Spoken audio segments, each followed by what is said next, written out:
faly hatrany izay manolotra ny fiarabana sy ny firaretsoa antsika rehetra eo am-panarahana izao fandarana manokana izao izay arahantsika mandinika ny tenin'Andriamanitra amin'ity anio ity. Isaorantsika manokana Andriamanitra noho ny fitahiny mbola ahafahantsika manatanteraka izao programa izao, ary misaotra anao ihany koa izay manaraka ny fandaharana, misaorantsika ihany koa ny namana teknisiana izay miara-manompo amin'ity fandaharana ity. Ny lohateny arahantsika farany androany dia ny hoe fitahiana sy fahasoavana ao antsika, tombontsoa ao antsika ny toetra mahatoky izay ananantsika. Hiaraka mivavaka isika ary mialohan'ny andiniantsika ny famakafakana dia apetrakantsika eo am-pelantanan'Andriamanitra ny zavatra rehetra. Vavaka isika. Rainay izay any an-danitra, misaotra anao zahay mbola ahafahanay manohy sy manatanteraka izao programa izao. Misaotra noho ny fitantananao sy ny fomba anao anay ahafahanay mandrindra sy manatanteraka mandrafitra izao programa izao. Ankehitriny dia manatanteraka ity fandarana manokana ity izay aoka ny ianao no hamela ny elokay tsiraray avy, na izay manatanteraka ny fandaharana na ireo namana izay miaino izany dia samy hotahinao, menao ny fiadanam-po sy ny fifaliana amin'ny fanomponanao, ary aoka ny fanahinao masina hitaridalana anay amin'izay rehetra ataonay androany, amin'ny anaran'i Jesosy Kristy, amen. Ny lohateny izay hojerentsika dia ny hoe toetra mahatoky izay tombontsoa ananantsika kristiana. Ny hoe mahatoky moa zany dia hoe mihazona ny teny omena na hoe manatanteraka izay nampanantenana, azo antoka, ary indrindra azo antoka anakinan-javatra, azo ametrahan-javatra, manao ny tsara indrindra izany. Izany hoe izy io zany dia toetra n'Andriamanitra, ohatran'ilay efa niresantsika tamin'ity fandarana ity mialoha tany le hoe Andriamanitra dia mahatoky, izany hoe Andriamanitra mihazona ny teniny omeny. Fa rehefa ny teny izy hoe rehefa mibebaka ianao dia avelako ny elokareo dia mihazona izany teny izany Andriamanitra, ary izy mihitsy no milaza fa mahatoky Andriamanitra. Andeha ho jerentsika ity toetra mahatokin'Andriamanitra ity aloha mialohan'ny anoizantsika ny fanadihadiana ara-tsoratra masina hitantsika izany eo amin'ny Korinthiana voalohany toko voalohany andininy fahasivy. Korinthiana voalohany toko voalohany andininy fahasivy. Toetra n'Andriamanitra ny mahatoky. Mahatoky Andriamanitra izay nahatonga fiantsonanareo hanananareo firaisana amin'ny zanany dia Jesosy Kristy tompontsika. Mahatoky Andriamanitra izay niantso anareo hanananareo firaisana amin'ny zanany dia Jesosy Kristy tompontsika. Mahatoky Andriamanitra zany hoe Andriamanitra zany dia tsy mivadika ny teny mena, fa isika izay efa natsony dia iriny mandrakariva mba ho ao amin'ny Kristy isika dia Kristy tompontsika. Ry havana, toetra n'Andriamanitra ny mahatoky tsy mivadibadika, toetra n'Andriamanitra no mihazona ny teniny mena sy ny manatanteraka izay nampanantenany. Noho izany rehefa nampanantena tamintsika izy, fa amin'ny alalan'i Jesosy Kristy, raha miray amin'ny alalan'i Jesosy Kristy isika dia natsony mba handray famonjena amin'ny alalan'izany dia tanterahany izany eo amin'ny fiainantsika. Isika koa anefa dia ilaina koa ny manahaka an'Andriamanitra, manahaka an'i Kristy amin'izany toetra mahatoky ananantsika izany. Izao ny voalaza ao amin'ny Lioka toko 2 ny andininy 10. Lioka toko 2 ka ny andininy 10. Ny mahatoky amin'ny zavatra azafady, ary izay mahatoky amin'ny kely indrindra dia mahatoky amin'ny be, ary izay tsy marina amin'ny kely indrindra dia tsy marina koa amin'ny be. Mahatoky amin'ny zava-dehibe ihany, fa tsy mahatoky amin'ny zavaka madinika ny olona sasany. Fa amin'ity zany dia izao no tenin'ny Kristy hoe izay mahatoky amin'ny kely dia mahatoky amin'ny be, ary izay tsy marina amin'ny kely indrindra dia tsy marina koa amin'ny lehibe. Raha ohatra ianao zany marina mahatoky amin'ny zava-dehibe, marina amin'ny zava-dehibe, fa tsy mahatoky amin'ny zavatra kely dia mitovy ihany zany. tsy mahatoky ny anaran'izay fa amin'ny zavatra rehetra zany a dia ilana izany mahatoky izany. Tombontsoa antsika zany raha dia kely aza ny zavatra omenantsika ho tantanantsika ny andraikitra omenantsika dia tsy tokony ho kivy isika fa mitovy amin'ny olona manana andraikitra lehibe zany andraikitra nomenantsika izany. Misy mantsy kivy raha zavatra kely no iantsona azy fa ny tenin'Andriamanitra eto ry havana dia milaza fa tombontsoa rehefa mahatoky amin'ny kely ianao dia mitovy amin'ny mahatoky amin'ny zavatra lehibe. Dia toy izany koa rehefa tsy mahatoky amin'izay kely napetraka taminao ianao dia tsy mahatoky amin'ny lehibe. Ataonao ahoana moa ny kely aza tsy mahatoky ka amin'ny zavatra lehibe? Ry havana, tombontsoa isain'Andriamanitra ho fitahiana ao antsika na dia ny kely indrindra aza ny fahatokiana izay nataontsika dia fitahiana ao antsika izany. Ny mpitoroteny toko 7 ny andinin'ny 10.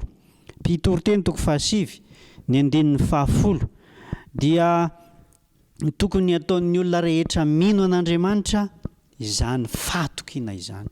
Tsy misy zany mpanompon'Andriamanitra tsy tokony hatoky fa tokony hatoky avokoa. Zao ny voasoratra ao amin'ny mpitoroteny toko 7 ny andinin'ny 10. Mpitoroteny toko 7 ny andinin'ny 10. Izay rehetra azony tananao atao dia ataovy amin'ny herinao fa tsy misy asa na hevitra na fahalalana na fahendrena any amin'ny fiainatsita izay alehanao ry havana. Tenin'izao dia ataovy amin'ny herinao rehetra ny asa rehetra izay tokony ho fitaina na dia ny kely indrindra aza dia ataovy amin'ny mpahatokiana izany. Tsy fahantiantoka ao anao zany.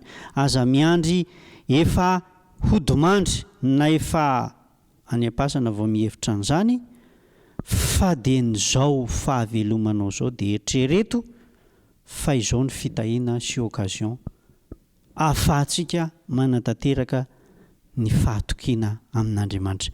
Ary izany fahatokiana ankehitriny izany no mamaritra ny hoavinao. Io anie dia hita ihany na amin'ny fomba fiasa, amin'ny fomba fiaina andavanandro. Rehefa mahatoky dia mitombo arak'izay fahatokiana izay. Ary Andriamanitra dia mampanantena. Efa nianarantsika teto izy ity tamin'ny andro teo aloha fa ny fahatokiana dia zava-dehibe ary fitahiana lehibe ho anao, ho an'ny ankohonanao, an'izay miara-monina aminao, ho an'ny firenena, ho an'Andriamanitra tompoinao dia mahazo voninahitra izy amin'izany. Tombontsoa lehibe ho antsika zany ny toetra mahatoky. Ko aoka antsika mba ho mahatoky ary alao ny tsy fahatokiana rehetra. Zao no ambaran'ny obolana fahavalo amby roapolo andinin'ny faharoapolo. Obolana fahavalo amby roapolo ny andinin'ny faharoapolo. Fa izay olona mahatoky tokoa dia ho be fitahiana. Ny olona mahatoky tokoa dia ho be fitahiana. Ny fitahiana, ny olona mantsy rehefa mieritreritra raha vao miresaka fitahiana dia inona ihany izay no eritreretiny? Vola. Fa ny fahasalamana, ny fahombiazana amin'ny asa, ny fahendren-janaka, ny fahendrem-bady, ny filaminan'ny tokantrano, ny fahombiazana amin'izay rehetra atao, izany rehetrarehetra izany dia fitahiana avokoa. Fa aza eritreretina fotsiny hoe ny vola aman-karena ihany ny fitahiana. Ka rehefa tsy misy vola aman-karena ianao dia tsy fitahiana izay, tsy ry havana. Be dia be ny fitahian'Andriamanitra omeny anao ary izy mahay mandanjalanja ny tsara indrindra izay sahaza ho anao. Ny tokony ataonao fotsiny dia ny mahatoky amin'Andriamanitra. Ny tokony ataonao dia mitandrina ny fanekena izay efa natao taminy. Mahatoky tokoa dia ho be fitahiana. Aoka ho mahatoky ianao fa ho sokafan'Andriamanitra ny lanitra. Na amin'ny anjaran'Andriamanitra zany izay tokony aloha amin'Andriamanitra aoka ho mahatoky. Na amin'izay adidy rehetra, na amin'ny ray aman-dreny, na adidy amin'ny zanaka, amin'ny ankohonany. Soratra masina dia milaza ny apôstôly Paoly fa nalefany any amin'ny Timoty fa izay olona tsy mikarakara ny ankohonany na dia mivavaka aza dia mihoatra dia ratsy lavitra noho ny tsy mivavaka. Tokony mahatoky zany, aza mandositra didy. Aza mandositra didy fa vitao araka ny tokony izy, tsy moramora. Izay ilay hoe ny adidy sy an'olon-dratsy. Ary isika dia tahina amin'izany rehefa mikarakara tsara ny adidy tokony atao amin'ny ray aman-dreny ampiaramonina amin'ny zanaka amin'Andriamanitra izay le hoe aloavy izay an'Andriamanitra any Kaisara izay any Kaisara an'Andriamanitra izay an'Andriamanitra tokony vitaina avokoa ampahatokiana ireny rehetrarehetra ireny. Rehefa izay no izy dia ho be fitahiana ianao, salama tsara, tsy mba mararirary, ny olona rehetra von'ny aretina daholo manodidina satria ianao tahian'Andriamanitra fa mahatoky tsy mba marary. Fitahiana izany ny fahasalamana ny voalohan-karena, fitahiana lehibe. Misy olona manan-karembe fa efa mandeha pile hozy izy ny fitenenana na hoe fa mandeha amin'izay fa mandeha masinina ry havana. Fitahiana io fahasalamana nananao fa aza mihevitra hoe tsy fitahiana io famonjena avy amin'Andriamanitra. Tombontsoa ny toetra mahatoky.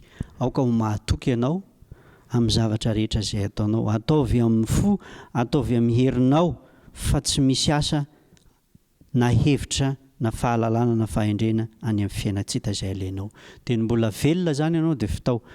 Ary izay no ahafantarana fa ao amin'ny Kristy ianao mamita ny adidy rehetra izay napetraky ny Tompo, manajany ray isan-dreninao, adidy amin'ny ray aman-dreny, tiava ny ankohonanao izay tsy mikarakara ny ankohonany dia meloka ary ratsonao ny tsy mivavaka aza, hozy ny apôstôly Paoly,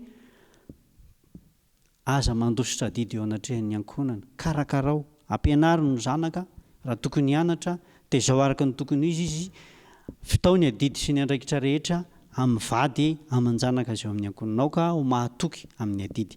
Fa na dia mivavaka azy ianao kanefa tsy mahatoky amin'izany dia fahadosoana ary meloka eo anatrehan'Andriamanitra ianao.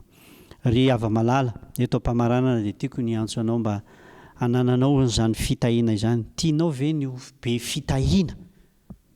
Tianao ny ho be fitahiana? Aoka ho mahatoky ianao.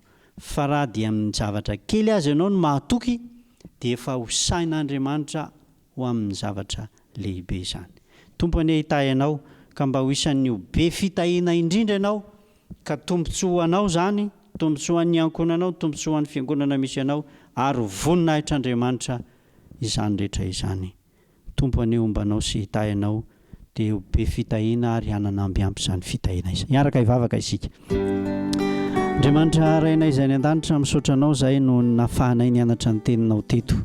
Tsy tanteraka izahay kanefa nofidianao sy nantsoinao araka ny teninao hoe mahatoky ianao ka niantso anay ho amin'ny Kristy, ampianaro anay izay rehetra ny anaranay teto mba hisy fiantraikany, mba hisy fanavaozana eo amin'ny fiainanay tokoa izany, ka mba hiroborobo na ara-pahasalamana na ara-nofo na ara-materialy indrindra fa ny ara-panahinay izany. Aoka ianao no omba sy hitahy hiaro amin'ny ratsy rehetra ary hiaro amin'ny fandriky ny devoly, fa n'olo-tsaina mandrakariva amin'ny alalan'ny fanahinao masina ka ho mpianatra mahatoky sy ho afa-panadinana izay rehefa ho avy Jesosy Kristy eny amin'ny rahaolanitra. Ny fiadananao sy ny fahasoavanao aneo aminay rehetra ary ho anao ny voninahitra hatramin'ny taloha indrindra ankehitriny mandrakizay.